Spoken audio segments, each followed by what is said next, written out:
சிலரோட வாழ்க்கையில பற்பல ஆசைகள் நிறைந்திருக்கலாம். இந்த வருடம் என்னுடைய இலக்கு இந்த காரியங்களை நான் பெற வேண்டும், நான் இந்த மாதிரி காரியங்களை அனுபவிக்க வேண்டும், என்னோட எல்லா ஆசைகளையும் எப்படியும் நான் பெற வேண்டும் என இருப்பாங்க. ஒரு சிலர் எல்லாம் இருந்தும் இல்லாதது போல வாழ்க்கையில இருப்பாங்க.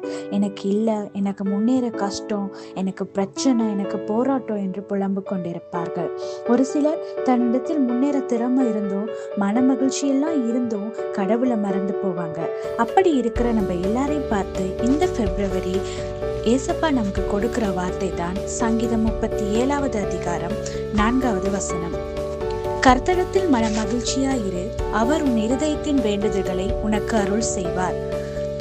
அன்பான சகோதர சகோதரிகளே, கர்த்தருக்குள் மன மகிழ்ச்சியாய் நாம் இருக்க வேண்டும். இந்த ஒரு வசனத்துக்குள்ளேயே நம்ம வாழ்க்கையை மாற்றக்கூடிய ஒரு பெரிய சத்தியம் மறைந்திருக்கிறது. கர்த்தருக்குள் மன மகிழ்ச்சியாக இரு. நாம் பல நேரங்கள்ல எனக்கு இது கிடைத்தா சந்தோஷம், அது நடந்தா சந்தோஷம் அப்படின்னு நினைக்கிறோம். ஆனா கர்த்தர் சொல்றார், எனக்குள் சந்தோஷப்படி என்று. நம்ம சந்தோஷம் எதுல இருக்குது?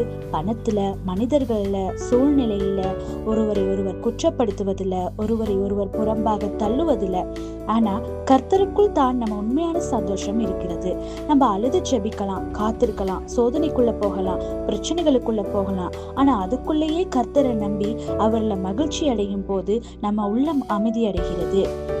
அவர் நம்முடைய இருதயத்தின் வேண்டுதல்களை நிறைவேற்றுகிறவராக இருக்கிறார். இது இந்த வசனத்துல மிகவும் முக்கியமான பகுதியா இருக்கிறது. நீ என்னுள் மகிழ்ச்சியா இருந்தா நான் உன்னுடைய இதய ஆசைகளை நிறைவேற்றுவேன் என்று ஆண்டவர் இந்த மாதம் உங்களையும் என்னையும் பார்த்து சொல்றாரு.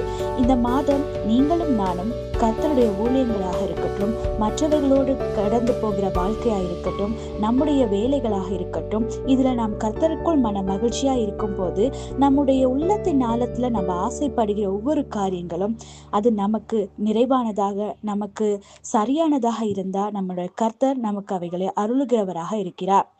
நாம் கர்த்தருக்குள் வாழும் போது நம்ம ஆசைகளே மாற்றம் அடையும். தவறான ஆசைகள்லாம் விலகி போகும். சுத்தமான ஆசைகள் உருவாகும். தேவனுக்கு பிரியமான ஆசைகள் பிறக்கும். அப்போ கர்த்தர் அந்த ஆசைகளையே தன்னுடைய நேரத்துல, தன்னுடைய வழியில நிறைவேற்றுகிறார்.